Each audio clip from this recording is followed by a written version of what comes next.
Janagama municipality 3వ వార్డులో BJP అభ్యర్థి కనుకూరి శ్రీలత ఎన్నికల ప్రచారం నిర్వహించారు.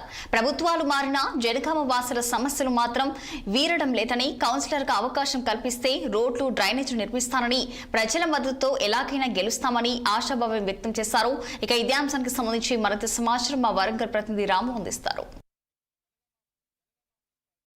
3వ వార్డు జనగామ మున్సిపాలిటీలో 3వ వార్డు బీజేపీ అభ్యర్థి కనుకూరి శ్రీలత ప్రచారంలో ముందంజలో ఉన్నారు.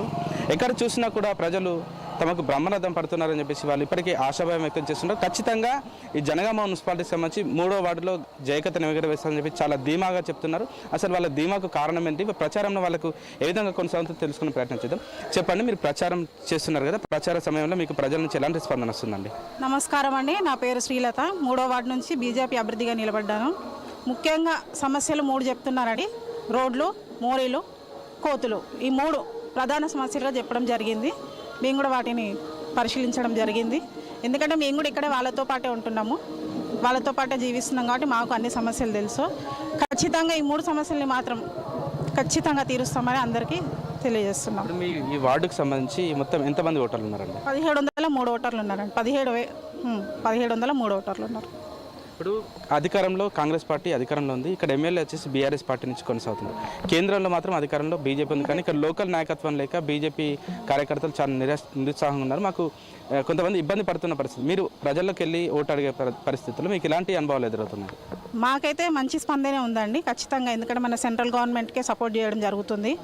ఎందుకంటే ఇక మరి సపోర్ట్ ఉన్నప్పుడు, సెంట్రల్ గవర్నమెంట్ ఉన్నప్పుడు మనకు కూడా ఇక్కడ ఖచ్చితంగా వాళ్ళు చేస్తారు.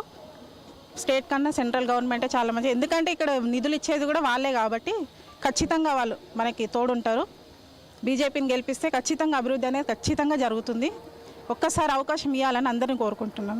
మీ ప్రచారానికి ఇంకొక 2 రోజులు మాత్రమే సమయం ఉందండి. అంటే ఇప్పటికి మీ ప్రచారం మొత్తం పూర్తి చేశారా? ఇంకా ఏ విధంగా ముందుకెళ్తారు? ప్రస్తుతానికైతే అంతా అయిపోయిందండి, కానీ ఇక్కడ స్పందన చాలా బాగుంది. బీజేపీకి చాలా సపోర్ట్ చేస్తున్నారు.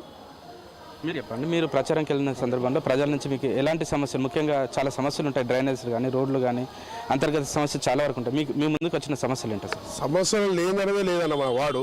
సమస్యలు కదా 10 సంవత్సరాల నుంచి మన వాడు ఏంటంటే మురికికుంటలోనే ఉంటుంది. కలెక్టర్ ఆఫీసు మా 3వ వార్డులోనే ఉంది. అందరు ఎన్నిసార్లు గ్రీవియన్స్ ఇచ్చాము మేము. గత ప్రభుత్వం 10 సంవత్సరాలు చేసింది ఇక్కడ. డాక్టర్ సుధారాణి గారు కౌన్సిలర్ చేశారు 5 years ఇక్కడ. ఏ రోజు కూడా ఒక మోరీ పట్టించుకుంది లేదు, నాలా పట్టించుకుని లేదు, సీసీ రోడ్ లేవు. మా పరిస్థితి ఎంత దారుణంగా ఉందంటే, ఒక్కోసారి అన్న వర్షాకాలం వచ్చింది అనుకో, మీరు ఇక్కడ చూసారు అనుకో, ఇది మురుగునీళ్ళ కాలనీ అంటారు మీరు. ఏం లేదు, ఎన్నోసార్లు విన్నపం చేసుకున్నాం, చాలాసార్లు విన్నపం చేసుకున్నాం అన్న మేము.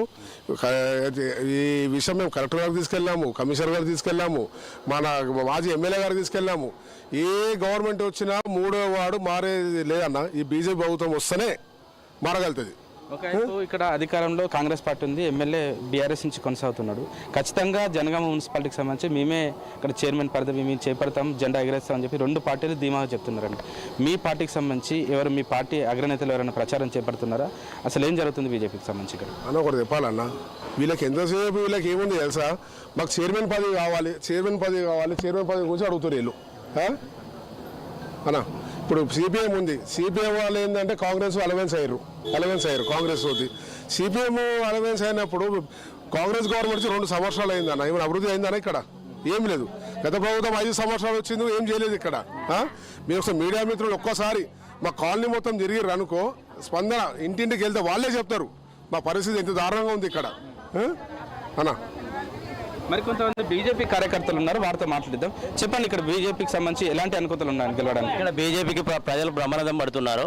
ఇక్కడ ఏంటంటే 3వ వార్డులో ఇంతకుముందు సుధారాణి గెలిచింది.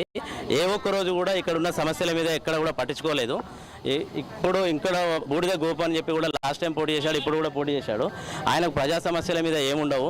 తెల్లారులేస్తే ఎంఆర్ఓ ఆఫీసులు, ఎంపీడీఓ ఆఫీసులనే తిరుక్కుంటూ ఉంటాడు తప్ప రేపు గెలిస్తే కూడా ఇక్కడ చేసేది ఏమీ లేదు. ఇంకా ఇప్పుడు మన ఎమ్మెల్యే గారు ఏం చెప్తున్నాడంటే, నేను గెలిస్తే, మా వార్డు కౌన్సిలర్ గెలిస్తే నేను అభివృద్ధి చేసి చూపిస్తా అంటున్నాడు. ఆయన గెలిస్తే ఇప్పటివరకు ఇక్కడ ఆయనకి ఏం దిక్కు లేదు. ఆయన కౌన్సిలర్ గెలిపించుకొని కూడా ఇక్కడ చేసేది ఏం లేదు. వాళ్ళు అధికార వ్యామోహంతోనే చేస్తున్నారు తప్ప ఇక్కడ వాళ్ళ అభివృద్ధితోనైతే ఏం చేసే పరిస్థితి లేదు. 30 వార్డులు ఉన్నాయి. 30 వార్డులకు సంబంధించి కూడా ఇక్కడ ప్రధాన పార్టీల అభ్యర్థులందరూ కూడా హోరాహోరీగా ప్రచారం నిర్వహిస్తున్నారు. కేంద్రంలో అధికారంలో ఉన్న బీజేపీ పార్టీ తరపు నుంచి కూడా ఇక్కడ అభ్యర్థులు పెద్ద ఎత్తున పోటీ చేస్తున్నారు. ప్రచారంలో కూడా అందరికంటే ముందున్నారని చెప్పేసి వీళ్ళందరూ కూడా చెప్తున్నారు.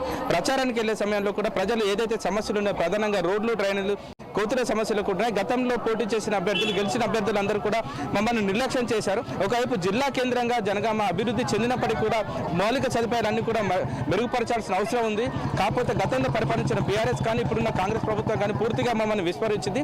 రాబోయే మున్సిపాలిటీ ఎన్నికల్లో ఖచ్చితంగా బీజేపీ అభ్యర్థిని ఘన విజయం సాధిస్తారని చెప్పి వీళ్ళు చాలా ధీమాగా చెప్తున్న పరిస్థితి.